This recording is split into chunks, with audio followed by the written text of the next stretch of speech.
छिंदवाड़ा जिले के पुआमा में स्थित कौशल विकास केंद्र में वन विज्ञान केंद्र का उद्घाटन किया गया। इस दौरान अधिकारी सहित किसान एवं अन्य लोग मुख्य रूप से मौजूद रहे। इस दौरान उन्होंने औषधीय पौधे, नर्सरी तकनीक के रोजगार के अवसर पर अनेक जानकारी प्रदान की और साथ ही वन उपज में विभिन्न खाद्य उत्पादों के मूल्य वर्धन के महत्व को बताया और रोजगार एवं आमदनी के नए अवसर लोगों को मिलाए। जफर अली की रिपोर्ट। प्रशिक्षण आज किया गया, क्या उसका उद्देश्य है? देखिए, आज इस वन अनुसंधान केंद्र पुआमा, जो कि विशेष रूप से स्किल डेवलपमेंट सेंटर है, इसमें एक नहीं दो प्रशिक्षण एक साथ हुए हैं। एक प्रशिक्षण है जो कि रोपड़ियों, वानिकी की रोपड़ियों का हम लोग कैसे प्रबंधन करें, कैसे लगाएं और उसकी तकनीक क्या है, और दूसरा है वन उत्पादों की मूल्य संवर्धन।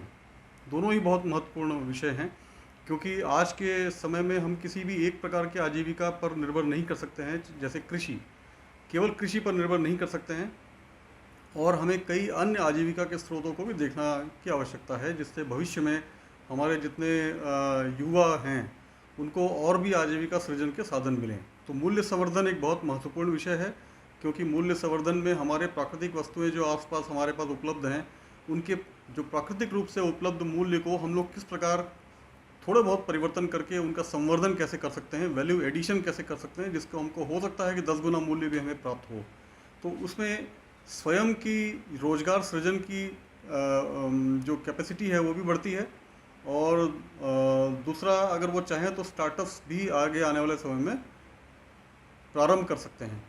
और दूसरा, नर्सरी रोपणी, जो हम लोग इसको कहते हैं, वानिकी वृक्षों की, वानिकी प्रजातियों की रोपणी की तकनीक के संबंध में, उसमें भी यही इसी प्रकार के लाभ हैं कि अगर वो चाहें तो कुछ स्व सहायता समूह एक साथ आगे आकर और स्वयं की रोपणियाँ रख सकते हैं, जिससे कि हम लोग आगे आने वाले समय में वो पौधे बेचकर अपना आजीविका सृजन भी कर सकते हैं। तो एक अच्छा कदम है, और मुझे आशा है कि इस क्षेत्र के जो हमारे आज के प्रशिक्षणार्थी ग्रुप थे, जिसमें महिलाएं, बच्चे, मतलब युवा वर्ग और सभी वर्ग यहाँ पे सम्मिलित थे, यहाँ तक कि कुछ आंगनवाड़ी की महिलाएं भी थीं, वो इसको न केवल प्रचार प्रसार करेंगे दूसरे अन्य ग्रुप में, बल्कि इसको आजीविका सृजन के रूप में अन्य लोगों तक पहुँचाने में भी मददगार साबित होंगे।